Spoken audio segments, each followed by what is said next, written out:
matagutlo, matagadlaw. Adunay mga panghitabo dito sa kauluhan. Panghitabo sa gawa sa atong nasod ug adunay mga panghitabo dinhi sa atong dapit. Mga panghitabo nga mao'y makapaikag sa katawhan nga mabinantayon sa lakat ug dagan sa panahon karon. Itanyag ning istasyon DXSR ang 7 o'clock Breakfast News.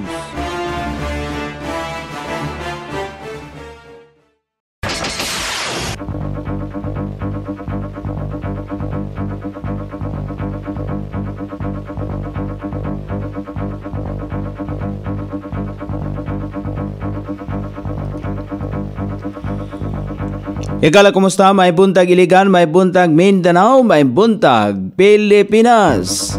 Adlaw nga Miyerkules karon, pizza 7 ni buwan sa Agosto ning tuiga 2024. Sangan sa ato station manager Pastor Robin Solapas, kini ang inyong ka-ISR Kabisaya Nonay B. Ang muhatod sa hanay sa balita sa alas 7. O karon sa ulohang tudling sa ato mga balita, managhigala na videohan samtang gagamit o ginadiling druga. Mga atletang Iliganon nga nakasakmit og mga medalya gi-recognize sa lugar nga kagamhanan. Sa kauluhan, halos 5,000 ka mga production workers gikinahanglan sa nakalalaing bahin sa Pilipinas. Pabalik-balik nga sigsag pattern sa research vessel sa China sa Escuda kadudahan sumala pa sa Philippine Navy. Presensya sa mga sundalo sa Sabina Shoal gidungagan pa aron masiguro nga walay man-made activity nga mahitabo. Duha ka individual gisikop sa National Bureau of Investigation human nga magbaligya og mga malaway nga hulagway og video sa ilahang mga anak. Balita sa gawa sa nasod, DNA test nagtudlo sa usa ka Pinoy nga suspek sa usa ka krimen sa Hawaii. Balita sa kinabuhing Kristohanon, usa ka state court sa India nidapig ngadto sa mga Kristohanon.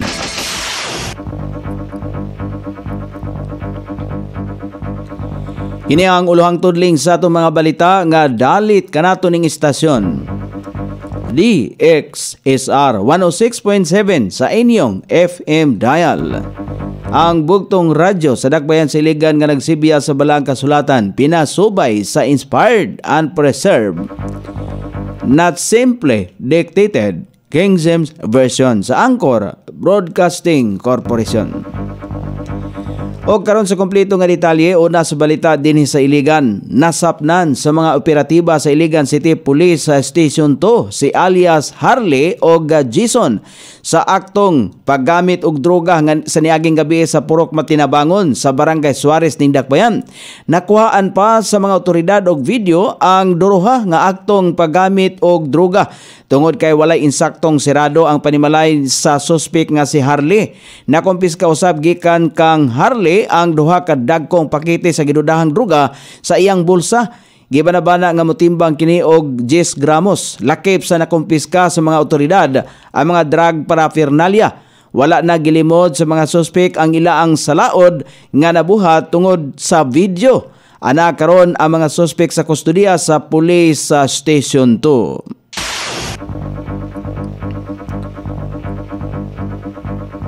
Nasakmit sa mga atletang Iliganon ang 13 ka gold medal, 7 ka silver medal o 7 ka bronze medal atol sa gipahigayon nga 17th World Eskrima Kali Arnes Federation o WICAP World Championship 2024 nga gipahigayon sa Mandawi City Cultural Complex sa Mandawi City niadtong Hulyo 22 hangtod sa 27 ning tuiga.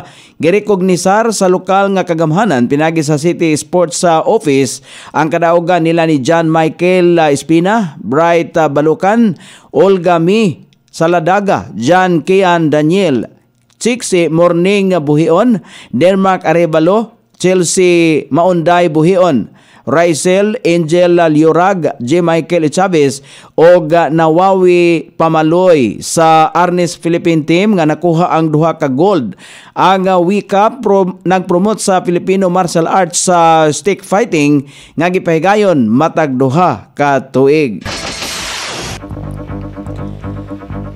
Ang Congressional Office sa Iligan City ug ang Department of Science and Technology DOST alang sa usa ka mahinungdanong kolaborasyon nga gitumong aron nga makabenepisyo ang mga katawhang lumulupyo sa rehiyon. Ang Provincial Science and Technology Office sa Llano del Norte, PSTO Llano del Norte, adunay dakong papel niini nga inisyatiba nga tumbok kung nagtutok sa mga programa sama sa Small Enterprise Technology Upgrading Program kung set up ang Grants and Aid Program, Technical Training, Consultancies o mga scholarship. Kini nga mga programa gilaraw aron nga mapausbaw ang mga kapabilidad sa teknolohiya o suportahan ang mga gagmay nga mga negosyo o mahatagan og mga oportunidad sa edukasyon. Nga katapusan, mapauswag ang kalidad sa kinabuhi sa mga tao sa rehiyon. Ang kalihukan gipasiugdahan sa presensya sa PSTO Llano del Norte staff o Senior Research Specialist Miss Dorina Marie Itang nga maoy nagpasiugda sa pasalig sa pagpalambo sa regional nga kalambuan pinagi sa siyensya o teknolohiya. O karon sa balita sa kauluhan nga mabasa sa nagkalalayng gulas pamantalaan karong adlaw nga nahipo sa lawak balitana ning istasyon DXSR 106.7 sa inyong FM dial, ang bugtong radyo sa dakbayan sa Iligan nga nagsibya sa balaang kasulatan, pinasubay sa inspired and preserved, not simply dictated King James Version sa Anchor Broadcasting Corporation. Gikataw sa Bureau of Local Employment ang panginhanglan sa gidaghanong 5,000 ka mga production worker sa nagkalain-laing nga bahin sa nasod. Base sa katapusang datos sa Bureau of Local Employment, ang production worker mao ang pinakaunang job vacancy sa nasod sugod pa niadtong tunga-tunga sa Hulyo ning tuiga 2024. Kinatibuk ang 4,969 ka mga production workers position ang gikinahanglan sa lain-laing kompanya. Alang niini samtang misunod usab sa listahan mao ang mga call center agent nga adunay kinatibuk ang 3,909 ka mga bakante, 3,255 ka mga bakante sa production machine operators ug 2,363 ka mga bakante alang sa mga production machine operator. Ikalima niini mao ang staff nurse nga adunay gidaghanong 2,055 ka mga bakante.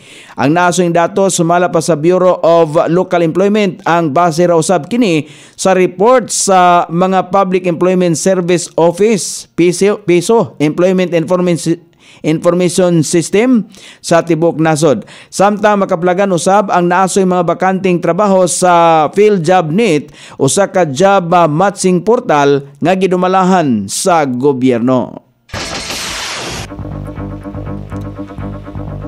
Kadudahan ang pabalik-balik nga zigzag pattern nga paglayag sa research sa vessel sa China nga Keswa Sanhao sa Escoda Siol sumala pa sa Philippine Navy. Ang pinakaulahing monitoring kagahapon adlaw ang Keswa ang anaa sa gilayong 20 ka nautical miles sa amihanang bahin sa Escoda. Sumala pa kang Rear Admiral Roy Vincent Trinidad, Philippine spokesperson for West Philippine Sea, adunay gipasabot nga usa ka zigzag pattern o track nga gihimo sa China. Gikumpara kini ni Trinidad sa usa ka tawo nga nagpaniid sa usa ka barangay nga adunay daotang intensyon. Sumala pa niya kung innocent sa passage lang kini, niagi lamang diretso lang kini sa paglayag. Sa datos gikan sa Dark Vessel Detection Program nang pasabot nga ang naasoyng barko ang mipahawa gikan sa military base sa China sa Panganiban Reef niadtong Hulyo 26 o gikan dito ang miagi kini sa Ayungin Siol, Raha Sulaiman Siol, Bulig Siol, Hasa-Hasa Siol, Abad Santos Siol, hangtod nga hingpit na kining nakabot sa Escoda Siol.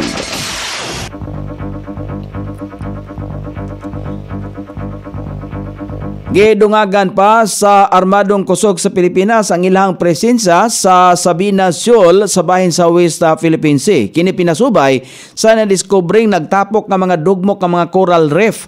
Kini sunod usab sa presensya sa mga Chinese vessels sa lugar.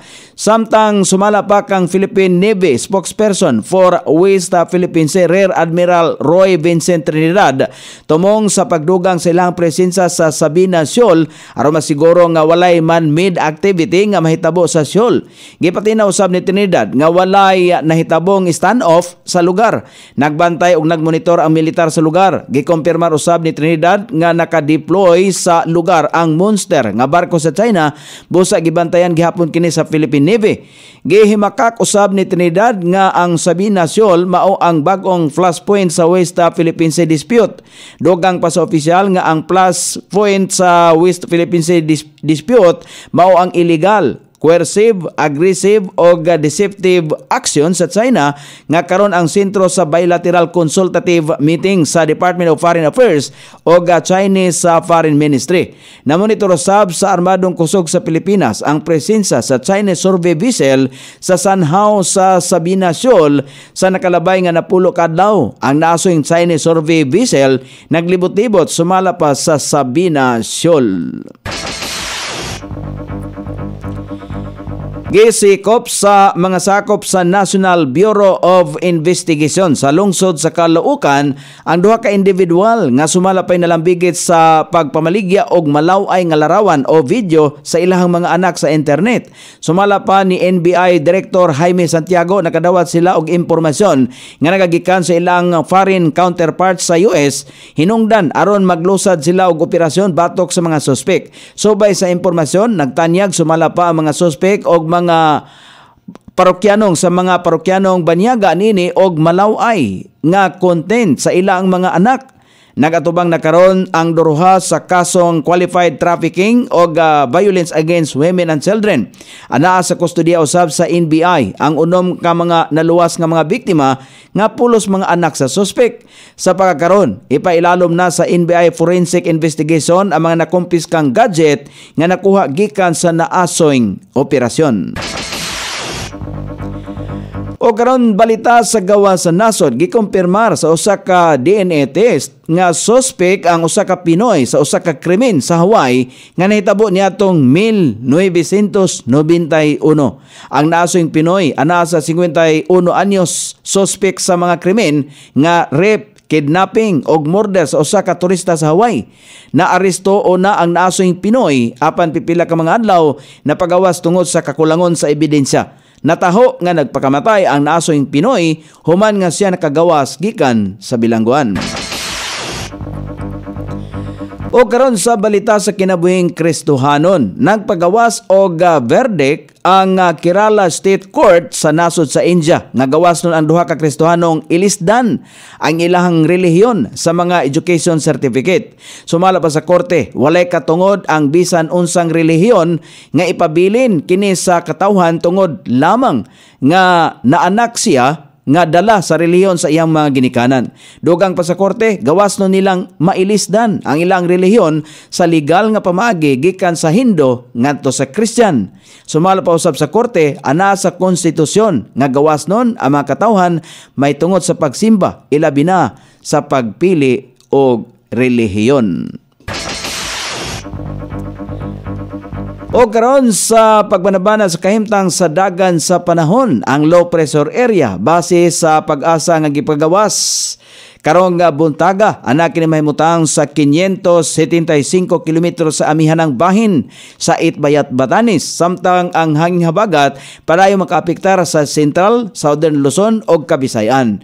Ang Zambales, Bataan, Occidental Mindoro og Palawan, Metro Manila, Visayas, Calabarzon, Bicol Region ug ang ubang bahin sa Mimaropa ang makasinati og madag-umon nga kalangitan inubanan sa katag-katag nga mga pagulan epekto sa hangin habagat, samtang ang Mindanao ug ang ubang bahin sa nasod nga Pilipinon makasinati gihapon og madag-umon nga kalangitan inubanan sa patak-patak nga mga pagulan kini epekto sa localized thunderstorm. Sukod sa temperatura dinhi sa dakbayan sa Iligan ang kabugnahon ana sa 25 ug ang kainiton mosangko sa 30 degrees sentigrado. Ang adlaw misilang kaniya sa alas 5:41 ug mosawop unya sa alas 6:23 sa sayong takna sa kagabihon. Inyong nabati ang kinatibuk ang hanay sa balita sa alas 7 nga dalit kanato ning istasyon. DXSR 106.7 sa inyong FM dial.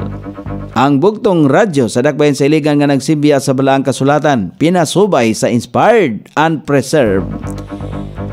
Not simply dictated, King James Version sa Anchor Broadcasting Corporation. Sangan sa tigsuwat sa atong balitang internasyonal ug sa kinabuhing Kristohanon pitjan sa balitang lokal Coney Island. Sa ato station manager Pastor Ruben Solapas. Kini ang inyong KSR Kabisaya Nonay B magpasalamat ug maingon. Maayong buntag, Iligan.